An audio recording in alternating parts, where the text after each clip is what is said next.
لیلۃ القدر، شب قدر یا قدر والی رات۔ لیکن قدر کا کیا مطلب ہے؟ قدر کا مطلب ایک تو تقدیر ہے، لیکن عربی زبان میں قدر سے مراد عظمت بھی ہے، وقار بھی ہے، شان و شوکت بھی ہے، عزت بھی ہے، اور قادر مطلق ہونا بھی ہے۔ یہ تمام معنی قدر کے اندر آتے ہیں، اور لفظ قدر کو ان تمام معنی میں استعمال کیا گیا ہے، عربی زبان میں بھی اور قرآن مجید میں بھی۔ اور یہاں یہ بات بھی سوچنے کی ہے کہ میری اور آپ کی جو تقدیر ہے وہ اللہ تعالیٰ خود لکھتا ہے، اور ہمیں جتنے بھی مواقع دیے جاتے ہیں نا، تقدیر کوئی ایک لگی بندی چیز نہیں، تقدیر بہت سے مواقع کا نام ہے۔ اللہ تعالیٰ ہمیں بہت سی آپشنز دیتا ہے، اور ان میں سے کوئی ایک ہم اختیار کر لیتے ہیں۔ ان سب کے اندر اللہ تعالیٰ کی طاقت، شان و عزت، حکمت، قادر مطلق ہونا، وقار، عظمت، وہ سب اس کے اندر پنہا ہے۔ آیت نمبر 2 میں اللہ تعالیٰ پوچھتے ہیں وما ادراک ما لیلۃ القدر، اور تم کیا جانو کہ شب قدر کیا ہے۔ یہاں پر جو لفظ ما استعمال ہو نا، وما، اور تم کیا جانو، اس کے اندر ایک حیرت کا، تعجب کا پہلو ہے، جسے ہم کہتے ہیں نا تمہیں کیا پتا، تمہیں کیسے پتا چلے گا۔ تو اس میں ایک تعجب اور سوالیہ پہلو آتا ہے وما کے اندر۔ اور ادراکا جو ہے اس کا مطلب ہے کیا جانو۔ اور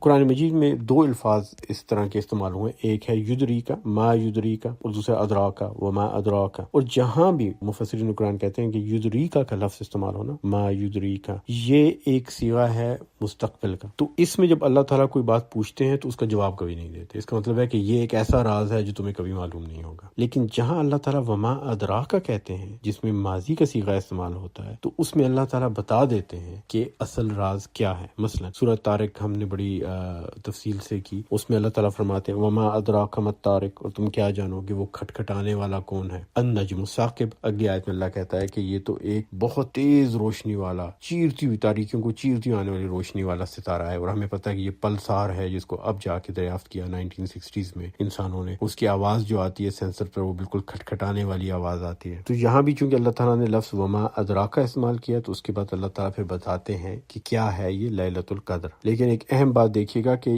جہاں کہیں اللہ تعالیٰ نے قرآن میں دوسری چیزوں کے لیے وما ادراکا کا لفظ استعمال کیا ہے، تو اس کے بعد صرف جواب دیا ہے، اس نام کو نہیں دہرایا۔ مثلا وما ادراک ما الطارق، اور تم کیا جانو کہ وہ کھٹکھٹانے والا طارق کیا ہے۔ النجم الثاقب، یہ ایک ستارہ ہے جس کی روشنی چیرتی ہوئی آتی ہے تاریکیوں کو۔ لیکن یہاں اللہ تعالیٰ کہتا ہے وما ادراک ما لیلۃ القدر، اور پھر اگلی آیت میں کہتا ہے لیلۃ القدر خیر من الف شہر۔ اس کا مطلب ہے کہ اس رات کی اتنی اہمیت ہے کہ اس کے نام کو اللہ تعالیٰ نے جواب میں دہرایا ہے۔ شب قدر 1000 مہینوں سے بہتر ہے، خیر من الف شہر۔